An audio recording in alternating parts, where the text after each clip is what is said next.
السلام علیکم ورحمۃ اللہ وبرکاتہ۔ ناظرین کرام، اللہ سبحانہ و تعالیٰ کا لاکھ لاکھ کرم اور اس کا احسان ہے کہ ہم نے قربانی کی، اور اس امت پر، امت محمدیہ پر اللہ کا لاکھ کرم اور احسان یہ ہے کہ اللہ سبحانہ و تعالیٰ نے قربانی کا حکم دیا اور پھر اس کے گوشت کھانے کی بھی اجازت مرحمت فرما دی کہ اس کا گوشت بھی تم استعمال کر سکتے ہو، کھاؤ پیو۔ قرآن پاک میں اللہ سبحانہ و تعالیٰ نے سورہ حج میں بڑی وضاحت سے فرمایا ہے، فَكُلُوا مِنْهَا وَأَطْعِمُوا الْقَانِعَ وَالْمُعْتَرَّ فَكُلُوا مِنْهَا وَأَطْعِمُوا الْقَانِعَ وَالْمُعْتَرَّ، تم خود بھی کھاؤ اور جو ضرورت مند ہیں ان کو بھی اس میں سے کھلاؤ۔ یہ امت محمدیہ پر اللہ کا کرم ہے، ورنہ پہلی امتوں میں ایسا نہیں تھا۔ ان کی قربانیاں خود ان کے لیے وہ نہیں کھا سکتے تھے، ان کے لیے درست نہیں ہوتا تھا کہ وہ خود کھائیں، بلکہ ایک آگ آتی تھی اور ان کی قربانی کو کھا جاتی تھی۔ تو یہ اللہ سبحانہ و تعالیٰ کا اس امت پر کرم ہے، ہم اس پر اللہ کا شکر ادا کریں کہ اللہ سبحانہ و تعالیٰ نے ہمیں امت محمدیہ میں پیدا فرمایا، اور اللہ تعالیٰ سے دعا ہے کہ اللہ تعالیٰ ہماری قربانیوں کو قبول فرمائے۔ اب جو قربانیوں کا گوشت ہے، اس کے سلسلے میں چند مسائل میں یہاں پہ عرض کر رہا ہوں۔ تو سب سے پہلا مسئلہ تو یہ ہے کہ اگر آپ کسی کے ساتھ بڑے جانور میں شریک ہیں، کچھ لوگ کسی بڑے جانور میں شریک ہیں، تو اس کے گوشت کی تقسیم کیسے کریں؟ اس سلسلے میں یہ سمجھ لیں کہ صرف گوشت اگر تقسیم کر رہے ہیں تو پھر وزن کے ساتھ بالکل برابر سرابر تقسیم کرنا، یعنی 7 حصہ لگانا ضروری ہوگا۔ لیکن چونکہ اس میں زحمت ہے اور تکلف ہے تو یہ کر لیں، فقہاء نے اس کی یہ صورت نکالی ہے کہ گوشت کے ساتھ ساتھ کچھ جو ہے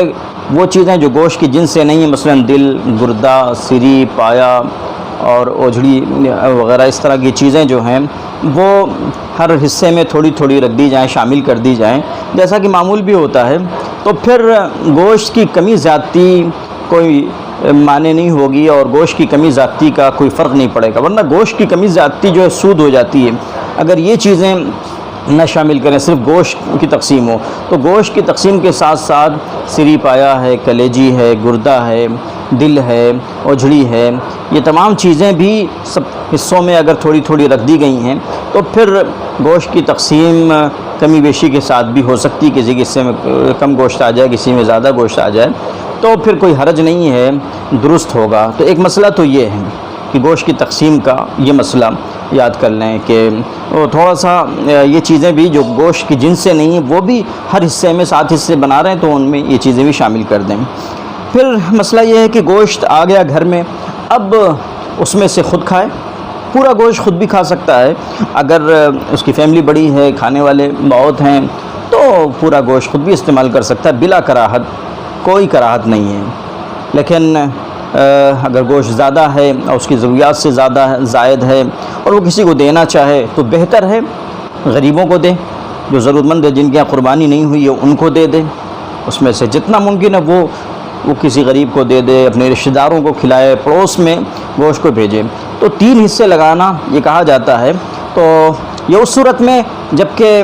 اس کے پاس گنجائش ہو، اور اگر اس کی فیملی خود بڑی ہے تو وہ خود بھی کھا سکتا ہے۔ 3 حصے، ایک حصہ اپنے لیے ہوتا ہے، ایک حصہ رشتہ داروں کے لیے اور ایک حصہ غربا کے لیے بہتر ہوتا ہے۔ اور یہ جو 3 حصے ہوتے ہیں تو اس میں ایسا نہیں ہے کہ بالکل برابر سرابر 3 حصے کیے جائیں گے، ایسا نہیں ہے۔ اس میں گھر کا جو گوشت آ گیا اس میں 3 حصے کوئی ضروری نہیں کہ بالکل وزن کے ساتھ ہوں، بلکہ کچھ کمی زیادتی ہو سکتی ہے اور اس میں کوئی مذائقہ نہیں ہوگا۔ یہ ایک مسئلہ۔ دوسرا مسئلہ یہ آتا ہے کہ قربانی کا گوشت کس کو دے سکتے ہیں، کس کو نہیں دے سکتے ہیں۔ تو قربانی کا گوشت یہ پوچھا جاتا ہے کہ غیر مسلم کو دیا جا سکتا ہے کہ نہیں، تو قربانی کا گوشت غیر مسلم کو دیا جا سکتا ہے، فقہاء نے اس کی اجازت دی ہے، قربانی کا گوشت غیر مسلم کو دیا جا سکتا ہے۔ کچھ لوگ کہتے ہیں کہ غیر مسلم جو ہوتے ہیں کھاتے پیتے ہیں، شراب وغیرہ کے عادی ہوتے ہیں تو ان کو دینا نہیں چاہیے۔ تو بھائی ان کا دھرم ہی یہی ہے، شراب پینا اور برائیاں ان کے یہاں ہے، سب سے بڑی چیز تو ان کے ساتھ کفر اور شرکی لگی ہوئی ہے۔ بہرحال قربانی کا گوشت کسی غیر مسلم کو دیا جا سکتا ہے۔ قربانی کا گوشت ذخیرہ کر کے کب تک ہم کھا سکتے ہیں، کتنے دنوں تک اس کو اسٹور کر سکتے ہیں؟ تو بھائی جتنے دن تک آپ اس کو کھا سکتے ہوں، اسٹور کر سکتے ہوں، اچھا آپ کے یہاں ہے اسٹور کرنے کا انتظام ہے، فریز وغیرہ ہے، تو آپ اس میں رکھ کے جتنے دن تک آپ کی مرضی کھا سکتے ہیں، اس میں کوئی مسئلہ نہیں ہے کہ اتنے دن کھا سکتے ہیں پھر اتنے دن کے بعد نہیں کھا سکتے۔ ہاں گل سڑ جائے گا تو ظاہر سی بات ہے، پھر طبی لحاظ سے ممکن ہے کہ کوئی بات کہی جائے، لیکن شرعی لحاظ سے ایسا کوئی مسئلہ نہیں کہ اتنے دن کھانا ہے اتنے دن نہیں کھانا ہے۔ تو گوشت کے سلسلے میں یہ مسائل ہیں، اور پھر گوشت جو حاصل ہوتا ہے اس میں کچھ چیزیں ایسی ہوتی ہیں جو نہیں کھائی جاتی ہیں، اس کے سلسلے میں نے مستقل ویڈیو بنائی ہے۔ بہرحال یہ چند ضروری مسائل تھے گوشت کے سلسلے میں۔ اللہ تعالیٰ ہماری قربانیوں کو قبول فرمائے، اور بس اتنا ہی تھا، دعا میں یاد رکھیں۔ السلام علیکم ورحمۃ اللہ وبرکاتہ۔